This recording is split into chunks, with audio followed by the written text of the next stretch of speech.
नमस्कार दोस्तों, अगर आपको भी गुजरात और मुंबई के बीच खेला गया आईपीएल का 30वां मुकाबला पसंद आया हो तो इस वीडियो को दिल से एक लाइक जरूर करें। दोस्तों, आईपीएल 2026 का 30वां और अब तक का सबसे रोमांचक सांसों को रोक देने वाला महामुकाबला आज आईपीएल इतिहास की दो बड़ी टीमें गुजरात टाइटंस और मुंबई इंडियंस के बीच नरेंद्र मोदी स्टेडियम अहमदाबाद में खेला गया। ऐसे में मुकाबले की शुरुआत हुई गुजरात के टॉस जीतने को लेकर। जी हाँ, आज के इस रोंगटे खड़े कर देने वाले महामुकाबले में कप्तान शुभमन गिल ने टॉस जीता और पहले गेंदबाजी करने का फैसला किया और विपक्षी टीम मुंबई को बल्लेबाजी के लिए आमंत्रित किया था। फिर मुकाबला शुरू हुआ रनों की बारिश करने के इरादे से। मुंबई की ओर से दानिश मलेवार और क्विंटन डी कॉक ओपनिंग बल्लेबाजी करने के लिए मैदान में उतरे। दोस्तों, इन दोनों ही बल्लेबाजों के कंधों पर इस महामुकाबले में अपने टीम को एक विस्फोटक ओपनिंग शुरुआत दिलाने की बड़ी जिम्मेदारी थी। और दोस्तों, ऐसा ही कुछ अंदाज मुंबई के ओपनिंग बल्लेबाजों के द्वारा मैदान पर देखने को भी मिला। जी हाँ, मैच का पहला ओवर तो दोनों ही बल्लेबाजों ने गेंदबाजी पर आए मोहम्मद सिराज का काफी सूझबूझ के साथ खेला और गेंदबाज को सम्मान देते हुए इस ओवर में महज 2 रन बटोरे। परंतु दोस्तों, दूसरे ओवर में जैसे ही कगिसो रबाड़ा गेंदबाजी पर आए, मुंबई के ढाकड़ बल्लेबाज क्विंटन डी कॉक ने अपना असली अंदाज अपनाया और ओवर की दूसरी गेंद पर कलाइयों का इस्तेमाल करते हुए गेंद को सीधे दर्शक दीर्घा में पहुंचा दिया और छक्के के साथ अपनी पारी का आगाज कर डाला। परंतु दोस्तों,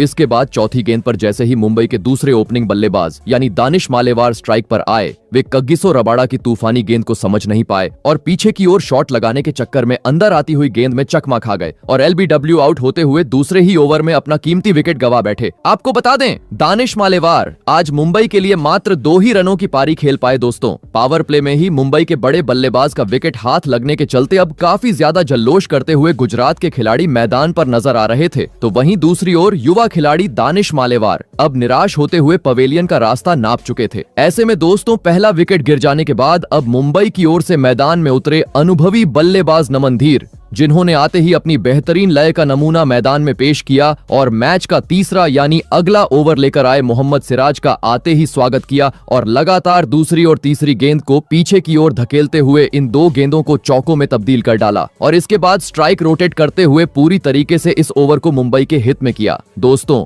देखा जाए तो अब तक हुए पहले पावर प्ले के 3 ओवरों में एक संभली हुई शुरुआत अब मुंबई के बल्लेबाजों ने विकेट गिर जाने के बावजूद टीम को दिला दी थी। परंतु अभी भी पावर प्ले के 3 ओवर बचे हुए थे, जिस कारण देखना दिलचस्प था कि आखिरी बचे हुए पावर प्ले के 3 ओवर कौन सी टीम अपने हित में करती है। ऐसे में दोस्तों, मैच का चौथा ओवर लेकर आए गुजरात की ओर से तूफानी गेंदबाज कगिसो रबाड़ा, जिनके ओवर की शुरुआत तो काफी खराब रही और दूसरी ही गेंद पर विस्फोटक बल्लेबाज क्विंटन डी कॉक ने ऑफ साइड की ओर अपने बल्ले का मुंह मोड़ते हुए एक जोरदार चौका रबाड़ा को जड़ दिया। परंतु दोस्तों, मानो जैसे क्विंटन डी कॉक का यह अंदाज गेंदबाजी कर रहे रबाड़ा को पसंद ही नहीं आया। जी हाँ, क्योंकि अगली ही अपनी पटकी हुई गेंद पर रबाड़ा ने इस चौके का बदला निकाला और क्विंटन डी कॉक को कॉट एंड बोल्ड करते हुए आज के महामुकाबले का दूसरा झटका मुंबई की टीम को दे दिया। आपको बता दें, क्विंटन डी कॉक आज गुजरात के खिलाफ 11 गेंदों में मात्र 13 ही रनों की पारी खेल पाए। दोस्तों, कगिसो रबाड़ा की तूफानी गेंदबाजी के सामने अब डगमगाती हुई मुंबई की बल्लेबाजी मैदान पर नजर आने लगी थी, क्योंकि अब तक 30 रन भी स्कोर बोर्ड पर नहीं लगे थे और मुंबई अपने दोनों ही ओपनिंग बल्लेबाजों को गवा चुकी थी। देखा जाए तो गुजरात का अब इस पावर प्ले में दबदबा देखने को मिल रहा था।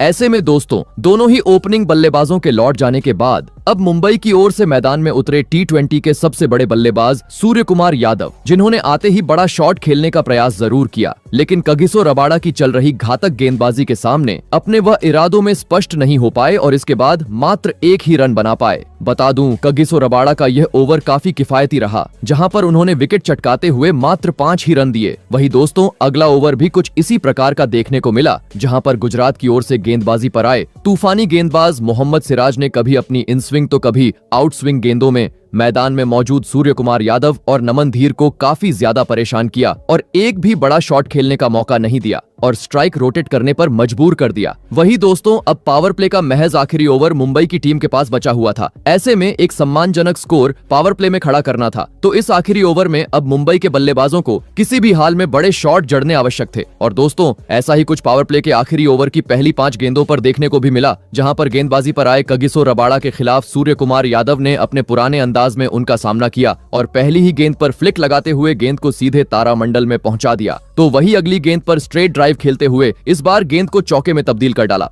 दोस्तों, पहली 2 गेंदों पर सूर्य कुमार यादव ने अब अपने खाते में 10 रन जोड़ लिए थे। लग रहा था ये ओवर काफी बेहतरीन तरीके से मुंबई के पक्ष में जाएगा, परंतु दोस्तों रबाड़ा अलग ही इरादे में थे। जी हाँ, क्योंकि चौका और छक्का खाने के बाद कगिसो रबाड़ा ने ओवर की 5वीं अपनी तूफानी अंदर आती हुई गेंद में सूर्य कुमार यादव को चकमा दिया और सीधे गिल्लियों को बिखेरते हुए पावर प्ले में ही तीसरा झटका मुंबई की टीम को दे दिया। आपको बता दें, सूर्य कुमार यादव आज मात्र 15 रनों की पारी टीम के लिए खेल पाए। दोस्तों अकेले कगिसो रबाड़ा ने अपने खुद के दम पर अब पूरी तरीके से मुंबई की टीम को बैकफुट पर धकेल दिया था, क्योंकि 50 रनों पर ही अब 3 बड़े बल्लेबाज पवेलियन का रास्ता नाप चुके थे, जिसे देखकर एक तरफ जहां गुजरात के प्रशंसकों में खुशी देखने को मिल रही थी, तो वहीं दूसरी ओर मुंबई का खेमा अब टेंशन में जा चुका था। ऐसे में दोस्तों अब टीम को संभालने मुंबई की ओर से मैदान में उतरी अनुभवी बल्लेबाज तिलक वर्मा, और इसी के साथ दोस्तों पावर प्ले के 6 ओवर का खेल भी पूरा हो गया। आपको बता दें, खराब शुरुआत के चलते आज मुंबई पहले 6 ओवरों में 46 ही रन स्कोर बोर्ड पर लगा पाई। दोस्तों भले ही जैसी चाहिए वैसी एक ताबड़तोड़ शुरुआत आज मुंबई के बल्लेबाज पावर प्ले में टीम को दिलाने में कामयाब नहीं हो पाए थे,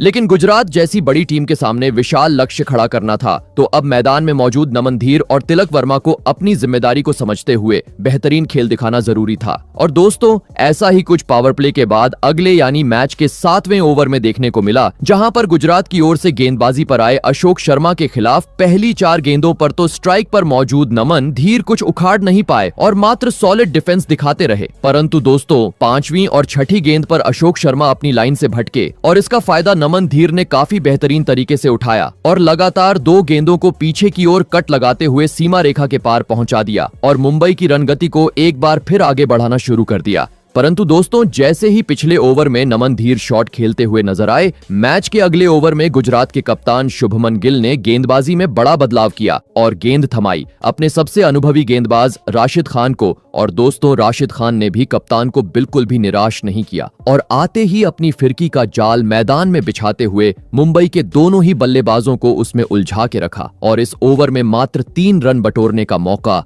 मुंबई को दिया। साथ ही अगला ओवर भी काफी खराब मुंबई के लिए साबित हुआ, जहां पर अपने स्पेल का पहला ओवर लेकर आए प्रसिद्ध कृष्णा ने अपनी घातक गेंदबाजी का नमूना मैदान में पेश किया, जहां पर दोनों ही बल्लेबाज भले ही बड़ा शॉट खेलने का प्रयास किए, परंतु प्रसिद्ध कृष्णा की कांटा बदलती हुई गेंद को वे ज्यादा कुछ समझ नहीं पाए और इस ओवर में भी मात्र स्ट्राइक रोटेट करते हुए नजर आए। दोस्तों पावर प्ले खत्म हुए, करीब 3 ओवरों का खेल बीत चुका था और जैसी चाहिए वैसी बल्लेबाजी अब तक मुंबई के बल्लेबाज टीम के लिए नहीं कर पा रहे थे और इसी के चलते हर बीतते हुए ओवर के साथ दबाव अब मुंबई के बल्लेबाजों पर बढ़ता जा रहा था। लगने लगा अब इस प्रेशर में जरूर और एक बड़ा झटका मुंबई की टीम को लग जाएगा, परंतु दोस्तों दबाव ज्यादा हावी हो उससे पहले ही मैच के 11वें ओवर में नमन धीर ने अपना हाथ खोला और गेंदबाजी पर आए वॉशिंगटन सुंदर के खिलाफ ओवर की दूसरी गेंद को लॉन्ग ऑन की ओर भेजते हुए एक आसमानी छक्का अपने खाते में जोड़ लिया और साथ ही अगली गेंद को अंपायर के सर के ऊपर से भेजते हुए इस बार गेंद को चौके में तब्दील कर डाला। बता दूं लंबे अंतराल बाद यह ओवर मुंबई ने अपने हित में किया, जहां पर नमन धीर ने अपने खुद के दम पर 10 रन बटोरे लग रहा था। अब हर ओवर में मुंबई की ओर से बड़े शॉट देखने को मिलेंगे, परंतु दोस्तों इसके बाद अगला ओवर फिर शांत देखने को मिला,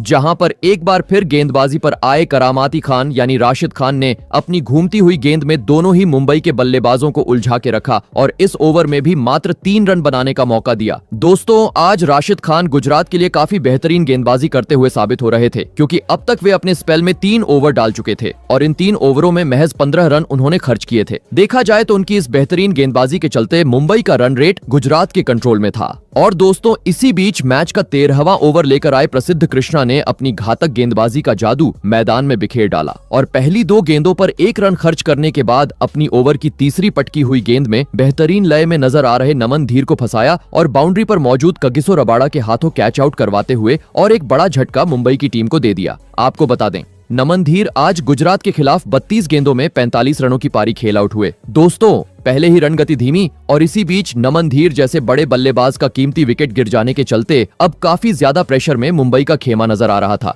तो वहीं दूसरी ओर मुंबई की डगमगाती पारी को देख गुजरात के प्रशंसक जल्लोष करते जा रहे थे। ऐसे में दोस्तों अब इस संकट की घड़ी में मुंबई की ओर से मैदान में उतरे खुद कप्तान हार्दिक पांड्या। आपको बता दें प्रसिद्ध कृष्णा का यह ओवर गुजरात के लिए काफी बेहतरीन रहा, जहां पर उन्होंने विकेट चटकाते हुए मात्र 4 ही रन दिए और दोस्तों यह विकेट गिरने का दबाव अगले ओवर में भी साफ तरीके से मुंबई के बल्लेबाजों पर देखने को मिला, जहां पर गुजरात की ओर से गेंदबाजी पर आए अशोक शर्मा के खिलाफ भले ही हार्दिक पांड्या और तिलक वर्मा ने गेंद को सीमा रेखा के पार पहुंचाने का प्रयास किया, परंतु दोस्तों कभी पटकी हुई तो कभी फुल लेंथ की गेंद में अशोक शर्मा ने मुंबई के बल्लेबाजों को इतना परेशान किया कि इस ओवर में भी मात्र 2 ही रन मुंबई की ओर से देखने को मिले। और दोस्तों, देखते ही देखते अब 14 ओवर का खेल बीत चुका था और अब तक महज 103 ही रन मुंबई की टीम स्कोर बोर्ड पर लगाने में सफल हो पाई थी। ऐसे में एक विशाल लक्ष्य गुजरात के सामने खड़ा करना था, तो अब मैदान में मौजूद दोनों ही बल्लेबाजों को अपने गियर में बदलाव करते हुए चौको छक्कों में डील करना आवश्यक था। और दोस्तों, अंततः ऐसा ही कुछ देखने को मिला। मैच के 15वें ओवर में जहां पर अब तक शांत दिखने वाले तिलक वर्मा ने अपना ताबड़तोड़ अंदाज अपनाया और गेंदबाजी पर आए प्रसिद्ध कृष्णा के खिलाफ पहली ही गेंद पर लॉन्ग ऑन की ओर चमचमाता हुआ छक्का जड़ दिया, तो वहीं इसके बाद लगातार 2 गेंदों को चौकों में तब्दील करते हुए अपने इंटेंट को साफ कर डाला। बता दूं,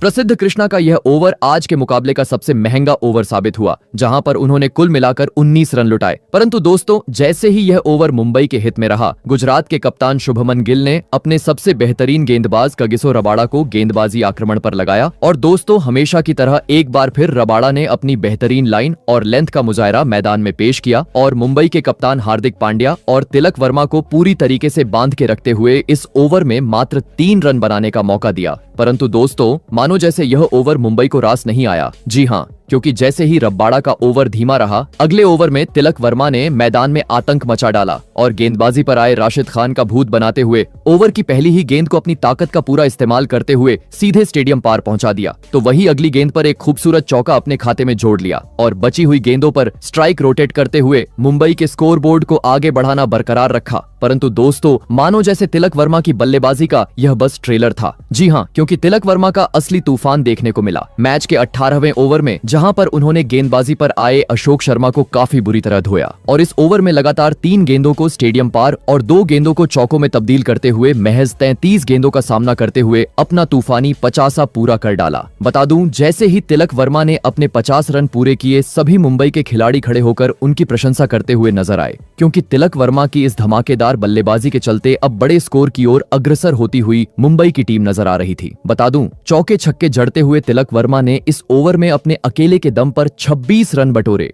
दोस्तों, एक छोर से तिलक वर्मा तो समय समय पर खराब गेंदों को उनके सही अंजाम यानी बाउंड्री के पार पहुंचाने का काम करते जा रहे थे, लेकिन दूसरी छोर से हार्दिक पांड्या का एक बार फिर काफी खराब खेल आज गुजरात के खिलाफ देखने को मिल रहा था, जो अब तक 13 गेंदों का सामना कर चुके थे, लेकिन अभी भी उनके खाते में मात्र 10 रन थे। प्रशंसक उम्मीद कर रहे थे कि पांड्या भी अपने हाथ खोलें और टीम के लिए योगदान दें। और दोस्तों, अंततः पांड्या का आक्रामक अंदाज देखने को मिला। मैच के 19वें ओवर में जहां पर गुजरात की ओर से गेंदबाजी पर आए मोहम्मद सिराज के खिलाफ पहली गेंद पर पांड्या ने अपना हाथ खोला और सामने की ओर एक हाथ से उड़ता हुआ चौका जड़ दिया। वही तीसरी गेंद पर तिलक वर्मा ने भी फुल टॉस गेंद को चौके में तब्दील कर डाला। लगने लगा यह ओवर पूरी तरीके से मुंबई के हित में होगा, परंतु दोस्तों, चौथी गेंद पर मुंबई के कप्तान हार्दिक पांड्या गलती कर बैठे और फ्लिक लगाने के चक्कर में बाउंड्री पर मौजूद ग्लेन फिलिप्स को एक आसान सा कैच थमाकर अहम मौके पर टीम का साथ छोड़ गए। आपको बता दें, हार्दिक पांड्या 15 गेंदों में 15 रनों की काफी धीमी पारी खेल आउट हुए। दोस्तों, अहम मौके पर मुंबई का बड़ा विकेट हाथ लगने के चलते अब काफी ज्यादा राहत की सांस लेते हुए गुजरात के खिलाड़ी मैदान पर नजर आ रहे थे। ऐसे में दोस्तों, अब अंतिम 7 गेंदों के लिए मैदान में उतरे विस्फोटक बल्लेबाज शर्फेन रदरफोर्ड, जिन्होंने इसके बाद दूसरी छोर पर खड़े तिलक वर्मा का आखिरी गेंद तक काफी बेहतरीन तरीके से साथ निभाया और चौकों छक्कों में डील करते हुए 20 ओवर का खेल खत्म होने तक मुंबई को 190 रनों के पार पहुंचा दिया और यह महामुकाबला जीतने के लिए गुजरात के सामने 200 रनों का विशाल लक्ष्य खड़ा कर डाला। ऐसे में दोस्तों, इसके बाद मुंबई से मिले 200 रनों के लक्ष्य का पीछा करने गुजरात की ओर से शुभमन गिल और साई सुदर्शन बल्लेबाजी करने के लिए मैदान में उतरे। दोस्तों, मुंबई ने दिया हुआ लक्ष्य बड़ा था। ऐसे में दोनों ही बल्लेबाजों पर विस्फोटक अंदाज में शुरुआत दिलाने की बड़ी जिम्मेदारी थी, परंतु दोस्तों, लक्ष्य का पीछा करते हुए आज के महामुकाबले में गुजरात की शुरुआत काफी शर्मनाक रही। जी हां, दरअसल मुंबई की ओर से गेंदबाजी पर आए घातक गेंदबाज जसप्रीत बुमराह ने आते ही अपने सटीक लाइन और लेंथ का नमूना मैदान में पेश किया और स्ट्राइक पर मौजूद साई सुदर्शन को कृष भगत के हाथों कैच आउट करवाते हुए पहले ही ओवर में एक बड़ा झटका गुजरात की टीम को दे दिया। आपको बता दें, साई सुदर्शन आज मुंबई के खिलाफ अपना खाता भी नहीं खोल पाए। दोस्तों, पहली ही गेंद पर गुजरात की बड़ी मछली जाल में फंसने के चलते अलग ही जल्लोष करते हुए मुंबई के खिलाड़ी मैदान पर नजर आ रहे थे, तो वही चेहरे पर निराशा लेते हुए अब साई सुदर्शन पवेलियन लौट चुके थे। ऐसे में दोस्तों, पहला विकेट गिर जाने के बाद अब 3 नंबर पर बल्लेबाजी करने गुजरात की ओर से मैदान में उतरे अनुभवी बल्लेबाज जोस बटलर। बता दूं, विकेट गिर जाने के बाद अगली 5 गेंदों पर भी बुमराह ने अपनी इसी सटीक लाइन को आगे भी बरकरार रखा और इस पहले ओवर का अंत होने तक मात्र 1 रन बटोरने करने का मौका गुजरात की टीम को दिया। वही दोस्तों दूसरा ओवर भी कुछ इसी प्रकार का रहा, जहां पर मुंबई की ओर से गेंदबाजी पर आए खुद कप्तान हार्दिक पांड्या के ओवर की शुरुआत तो भले ही खराब रही और पहली ही गेंद पर बटलर ने उन्हें एक खूबसूरत कवर ड्राइव करते हुए एक जोरदार चौका जड़ दिया। परंतु दोस्तों मानो जैसे पांड्या को बटलर का यह रवैया पसंद ही नहीं आया। जी हां, क्योंकि अपनी दूसरी ही अंदर आती हुई गेंद में पांड्या ने बटलर को चकमा दिया और एलबीडब्ल्यू आउट करवाते हुए लगातार दूसरे ओवर में दूसरा झटका गुजरात की टीम को दे दिया। बता दूं, इसके बाद भले ही बटलर ने डीआरएस की मांग की, लेकिन डीआरएस में भी साफ तरीके से देखने को मिला कि गेंद स्टंप्स को जाकर लग रही है। इस कारण अंततः बटलर को 5 रनों की पारी खेल पवेलियन का रास्ता नापना पड़ा। दोस्तों पहले अपनी धमाकेदार बल्लेबाजी और इसके बाद घातक गेंदबाजी के दम पर अब मुंबई इस मुकाबले में अपनी पकड़ मजबूत करती हुई नजर आ रही थी, क्योंकि 10 रनों के भीतर ही अब मुंबई के गेंदबाजों ने 2 बड़े बल्लेबाजों को अपने जाल में फंसा लिया था। दबाव अब पूरी तरीके से गुजरात पर था। ऐसे में दोस्तों अब इस दबाव से टीम को बाहर निकालने मैदान में उतरे लेफ्ट हैंड बल्लेबाज वाशिंगटन सुंदर, जिन्होंने नाव देखा ना ताव और अपनी पारी की दूसरी ही गेंद को पीछे की ओर धकेला और शानदार चौके के साथ अपनी पारी का आगाज कर डाला। तो वहीं इसके बाद चौथी और 5वीं गेंद को भी चौके में तब्दील करते हुए अपने इंटेंट को साफ कर दिया। आपको बता दूं, इस ओवर में भले ही पांड्या को विकेट हासिल हुआ, लेकिन इसके बावजूद इस ओवर में 14 रन बटोरते हुए यह ओवर गुजरात ने अपने हित में किया। वही दोस्तों अगला ओवर भी कुछ इसी प्रकार का देखने को मिला, जहां पर इस बार कप्तान शुभमन ने अपना बेहतरीन लय का नमूना पेश किया और विकेट चटकाने वाले बुमराह के खिलाफ पहले ओवर की दूसरी गेंद को कवर की ओर खेलते हुए चौके में तब्दील कर डाला। तो वही 5वीं गेंद पर बेहतरीन कट की मदद से इस ओवर का दूसरा चौका बटोर लिया। दोस्तों भले ही गुजरात पावर प्ले में अपने 2 बड़े बल्लेबाजों को गवा चुकी थी, लेकिन रनों की रफ्तार गुजरात की कम होने का नाम नहीं ले रही थी। जी हां, क्योंकि पिछले 2 ओवर अपने हित में करने के बाद मैच का चौथा ओवर भी शुभमन गिल ने गुजरात के पक्ष में किया, जहां पर मुंबई की ओर से गेंदबाजी पर आए कृष भगत की पहले 3 गेंदों का तो शुभमन गिल ने सम्मान किया और एक भी रन नहीं बटोरा। परंतु दोस्तों जैसे ही चौथी गेंद पर कृष भगत अपनी लाइन से भटके, इसका फायदा शुभमन ने उठाया और कवर की ओर अपने बल्ले का मुंह मोड़ते हुए उड़ता हुआ और एक चौका अपने खाते में जोड़ लिया और गुजरात की रणगति को आगे बढ़ाना बरकरार रखा। परंतु दोस्तों तभी रणगति बढ़ती हुई देख मुंबई के कप्तान हार्दिक पांड्या ने चालाकी की और मैच का 5वां ओवर करने दिया अपने दूसरे तेज गेंदबाज अश्विनी कुमार को। और दोस्तों अश्विनी कुमार ने भी आते ही अपनी घातक गेंदबाजी का जादू मैदान में बिखेर दिया। भले ही ओवर की पहली गेंद पर वाशिंगटन सुंदर ने अश्विनी कुमार को पीछे की ओर एक जोरदार चौका जड़ा, परंतु दोस्तों चौथी गेंद पर जैसे ही शुभमन गिल अश्विनी कुमार के सामने आए, वे अपना धैर्य खो बैठे और पटकी हुई गेंद पर पुल लगाने के चक्कर में बाउंड्री पर मौजूद खिलाड़ी को एक आसान सा कैच थमाकर टीम का साथ छोड़ गए।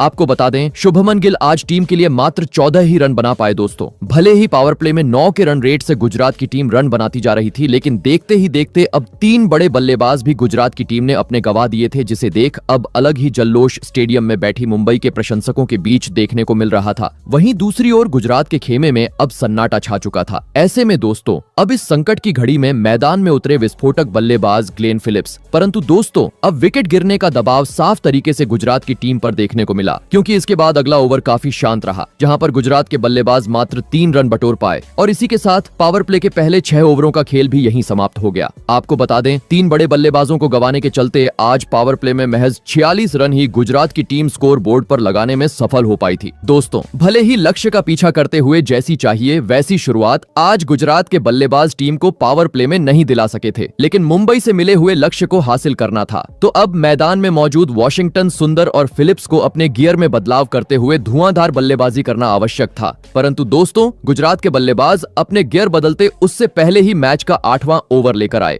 मुंबई के जादुई स्पिनर गेंदबाज मिचेल सेंटनर ने मैदान में आतंक मचा डाला और अपने इस 1 ओवर में दोहरा झटका गुजरात की टीम को दे दिया। जी हां, पहले ओवर की दूसरी गेंद पर लेफ्ट हैंडेड बल्लेबाज वाशिंगटन सुंदर को बाउंड्री पर मौजूद नमन धीर के हाथों कैच आउट करवाया, तो वही एक गेंद बाद उनके साथ निभा रहे फिलिप्स को कॉट एंड बोल्ड करते हुए उनका भी पत्ता साफ कर डाला। आपको बता दें वाशिंगटन सुंदर जहां 26 रन बनाकर आउट हुए, तो वही ग्लेन फिलिप्स 6 रन बनाकर पवेलियन का रास्ता नाप लिए। दोस्तों एक ही ओवर में गुजरात के 2 बड़े बल्लेबाजों के कीमती विकेट हाथ लगने के चलते अब अलग ही जल्लोष करते हुए हार्दिक पांड्या और साथ ही स्टेडियम में बैठी मुंबई की प्रशंसक नजर आ रहे थे, क्योंकि ग्लेन फिलिप्स के विकेट के साथ अब आधा बल्लेबाजी क्रम गुजरात का पवेलियन का रास्ता नाप चुका था। देखा जाए तो अब पूरी तरीके से इस मुकाबले पर मुंबई की पकड़ नजर आ रही थी। ऐसे में दोस्तों इस संकट भरी स्थिति में अब गुजरात की ओर से मैदान में उतरे नए बल्लेबाज राहुल तेवतिया और शाहरुख खान टीम को जीत के पास ले जाना था। तो अब आवश्यकता थी एक साझेदारी की। परंतु दोस्तों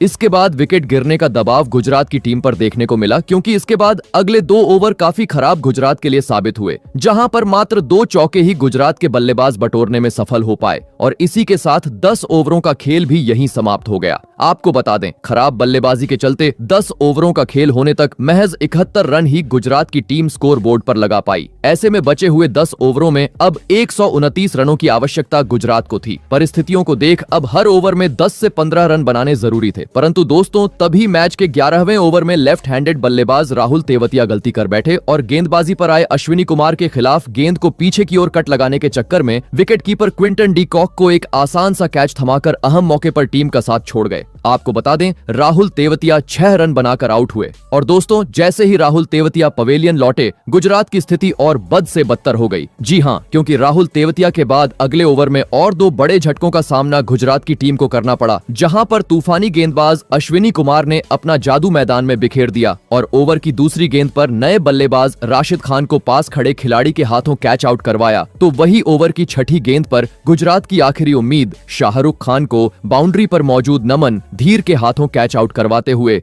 पूरी तरीके से गुजरात की टीम को दलदल में डाल दिया। बता दूं, राशिद खान जहां 4 रन बनाकर आउट हुए तो शाहरुख खान 17 रनों की पारी खेल पवेलियन का रास्ता नाप लिए। और दोस्तों इन 2 बड़े झटकों ने पूरी तरीके से अब मानो जैसे गुजरात को इस मुकाबले से बाहर कर दिया था। जी हां, क्योंकि अब आखिरी 2 विकेट गुजरात की टीम के पास शेष थे और दोस्तों ये आखिरी 2 विकेट भी मैच के 16वें ओवर में मुंबई की टीम ने झटक लिए और इसी के साथ गुजरात की पूरी पारी को 100 रनों पर समेटते हुए आज का महामुकाबला 99 रनों के बड़े अंतर से अपने नाम कर डाला। बता दूं, इससे पहले मुंबई को लगातार 4 हार का सामना करना पड़ा था, परंतु आज तिलक वर्मा की ताबड़तोड़ बल्लेबाजी और इसके बाद बेहतरीन गेंदबाजी के चलते मुंबई ने अब पलटवार करना इस आईपीएल में शुरू कर दिया है। तो दोस्तों आपको कैसी लगी हमारी यह वीडियो, कमेंट करके जरूर बताइएगा। धन्यवाद।